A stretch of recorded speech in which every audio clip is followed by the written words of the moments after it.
आँख और पेट की बीमारी सभी मनुष्यों में दो तरह की बीमारी होती है, आँख की बीमारी और पेट की बीमारी। आँख की बीमारी क्या है? इस दुनिया में एक अंधेरा सबकी आँखों में जो छाया, जिसके कारण सूझ पड़े नहीं कौन हूँ मैं, कहाँ से आया। कौन दिशा को जाना मुझको, किसको देख मैं चिल्लाया। कौन है मालिक इस दुनिया का, किसने रची है ये माया। और पेट की बीमारी क्या है? इस दुनिया में एक कूप है जिसका पार कोई नहीं पावे, जिसको भरने कारण प्राणी देश दिगंतर को जावे। दीन भय पर घर में जाकर सेवा कर कर मर जावे, भजन ध्यान चिंतन ईश्वर का जिसके कारण बिसरावे। इस विषय में एक कहानी है। एक वैद्य थे, उनके पास एक रोगी पहुंचा। उसने वैद्य से कहा कि मेरे आँख में बड़ी पीड़ा हो रही है और पेट में भी पीड़ा हो रही है। वैद्य ने उसको लिटाकर उसका पेट देखा और आँख देखी। इतने में एक दूसरा रोगी आया। उसने भी कहा कि मेरी आँख में और पेट में बड़ी पीड़ा हो रही है। वैद्य ने विचार किया कि ये कैसी हवा चली है, सबको एक ही बीमारी हो रही है। वैद्य ने दोनों रोगियों के लिए अलग अलग दवा लिख दी और कहा कि कंपाउंडर से दवा ले लो। कंपाउंडर ने दोनों को दवा की दो दो पुड़िया बनाकर दे दी, एक आँख के लिए और एक पेट के लिए। वैद्य ने समझा दिया कि देखो, ये आँख में डालने की पुड़िया है, इसको रात में सोते समय आँख में डालना और बार बार पलक झपकाना, जिससे आँख से गरम गरम पानी निकल जाएगा। फिर सो जाना, इससे आँख ठीक हो जाएगी। ये दूसरी पुड़िया पेट के लिए है, इसको एक पाव जल में डालकर आग पर रख देना। जब जल एक छटाक रह जाए तब ये काढ़ा छान कर पी लेना, इससे पेट ठीक हो जाएगा और दस्त लगने से आंखों में भी लाभ होगा। दोनों रोगी दवा लेकर चले गए। घर जाकर एक रोगी ने तो ठीक वैसा ही किया जैसा वैद्य ने कहा था। आँख की दवा आँख में डाल दी और पेट की दवा पेट में, परंतु दूसरे रोगी ने पुड़िया उलट दी। उसने पेट की दवा आँख में डाल दी और आँख की दवा पेट में डाल दी। आँख में थोड़ा सा कचरा भी पड़ जाए तो पीड़ा होने लगती है, पर उसने पेट का चूर्ण आँख में डाल दिया, इससे आँख की पीड़ा बढ़ गई। आँख की दवा ठंडी होती है, वो पेट में चली गई तो पेट की पीड़ा भी बढ़ गई। अब वो वैद्य को गाली देने लगा कि तेरे बाप को मैंने मारा था क्या? वो तो अपनी मौत मरा था, फिर मेरे से किस दिन का बदला लिया है? दूसरे दिन वो दवा खाना खुलने से पहले ही वहां जा बैठा। वैद्य जी आए और दवा खाना खोलकर उससे पूछे, कहो कैसे हो? वो बोला, कैसे क्या हूँ? वैद्य ने कहा, अरे क्या हुआ? वो बोला, हुआ क्या? जो तुमने किया वही हुआ। वैद्य ने कहा, हमने क्या किया? वो बोला, ऐसी दवा दे दी कि मेरे आँख की पीड़ा भी बढ़ गई और पेट की पीड़ा भी बढ़ गई। साफ कह देते कि मैं दवा नहीं देता, मेरे पास ज़्यादा रुपया तो है ही नहीं, इसलिए उल्टी दवा दे दी। वैद्य ने कहा, भाई पीड़ा कैसे बढ़ गई? किसी आदमी को दवा जल्दी असर करती है, किसी को नहीं करती। ये तो अपनी अपनी प्रकृति के अनुसार होता है, पर पीड़ा बढ़ने का तो कोई कारण ही नहीं है। वो बोला, मैं तो भुक्त भोगी हूँ, मेरी पीड़ा तो बढ़ गई। इतने में दूसरा रोगी आया। वैद्य ने उससे पूछा, कहो तुम कैसे हो? वो बोला, महाराज बहुत आराम है, एक दो दस्त लगे, पेट भी ठीक है और आँख भी ठीक है।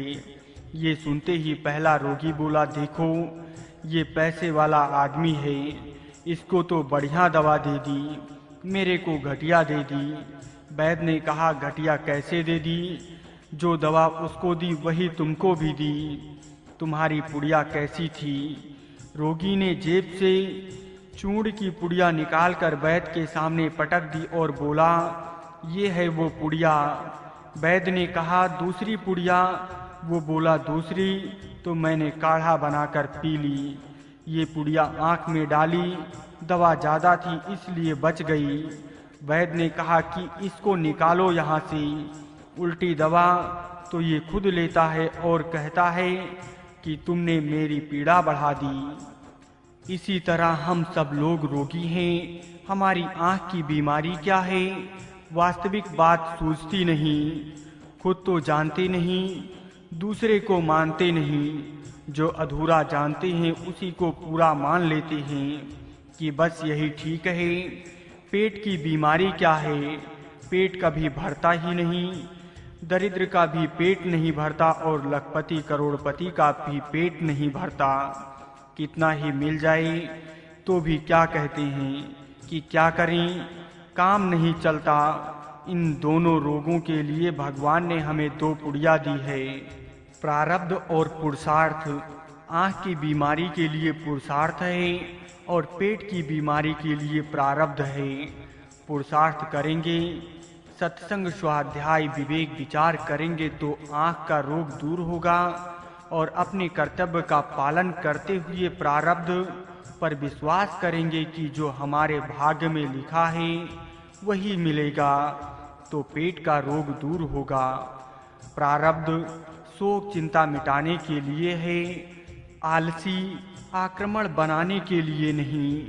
जैसे बेटा बीमार हो तो अपनी सामर्थ्य के अनुसार उसका भली भांति इलाज करते करते अगर वो मर जाए तो मन में इस बात को लेकर चिंता शोक दुख नहीं होगा कि हमने अपनी तरफ से उसके इलाज में कमी रखी। बेटा तो प्रारब्ध के अनुसार ही मरेगा, पर वो अपने पुरुषार्थ में कमी होगी तो चिंता शोक दुख होगा कि हमने अपने कर्तव्य का ठीक पालन नहीं किया। इसलिए जो करने में सावधान और होने में प्रसन्न रहते हैं उनकी आँख का रोग भी ठीक हो जाता है और पेट का रोग भी। परंतु जो पुड़िया उलट देते हैं, अर्थात आँख के रोग के लिए प्रारब्ध और पेट के रोग के लिए पुरुषार्थ लगा देते हैं, उनके ये दोनों ही रोग बढ़ जाते हैं। ऐसे लोगों से सत्संग, स्वाध्याय, भजन, ध्यान करने के लिए कहा जाए तो वो कहते हैं कि कैसे करें महाराज, हमारे तो भाग में ही नहीं है। प्रारब्ध से मिलने वाले धन के लिए रात दिन पुरुषार्थ में लगे रहते हैं। सारा पुरुषार्थ पेट के लिए लगा देते हैं और आँख के लिए तो कुछ करते ही नहीं। भगवान का नाम लेने के लिए कहो तो कहते हैं कि नाम कैसे लें, मुख में 100 मन का ताला लगा है, नाम लेना हमारे भाग में नहीं है। भगवान की ऐसी ही मर्जी है, हम क्या करें, हमारा क्या दोष है। अनुकूल या प्रतिकूल परिस्थिति का प्राप्त होना प्रारब्ध के अधीन है और प्राप्त परिस्थिति का सदुपयोग करना पुरुषार्थ के अधीन है। इसलिए कर्तव्य पालन, सत्संग, स्वाध्याय, भजन, ध्यान आदि करने में तो मनुष्य स्वतंत्र है, पर धन कमाने में स्वतंत्र नहीं है। मनुष्य ये नियम तो ले सकता है कि मैं रोजाना इतनी माला जपा करूंगा, इतना स्वाध्याय करूंगा, पर ये नियम नहीं ले सकता कि मैं रोजाना इतने रुपए कमाऊंगा।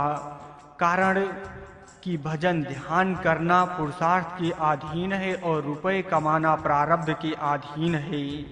परंतु जहाँ पुरुषार्थ लगाना चाहिए वहाँ प्रारब्ध लगा दिया और जहाँ प्रारब्ध लगाना चाहिए वहाँ पुरुषार्थ लगा दिया। इससे दोनों बीमारियाँ बढ़ गईं।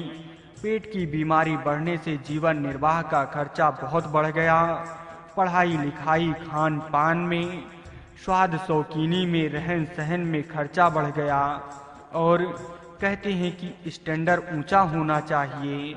सारा पुरुषार्थ स्टैंडर्ड ऊंचा करने में, पेट भरने में लगा दिया और आँख से कुछ दिखता ही नहीं कि भगवान क्या है, संसार क्या है, मैं कौन हूँ। मेरे को क्या करना है। रात दिन हाय पैसा करते हैं। अगर हाय भगवान करें तो निहाल हो जाएं। जिस लगन से धन कमाते हैं उस लगन से साधन करें तो कल्याण हो जाए। परंतु साधन की ये दशा है कि नित्य नियम पूरा हुआ तो सोचते हैं कि आज की आफत तो मिटी, माला पूरी हुई तो मानो जेल से छूट गए।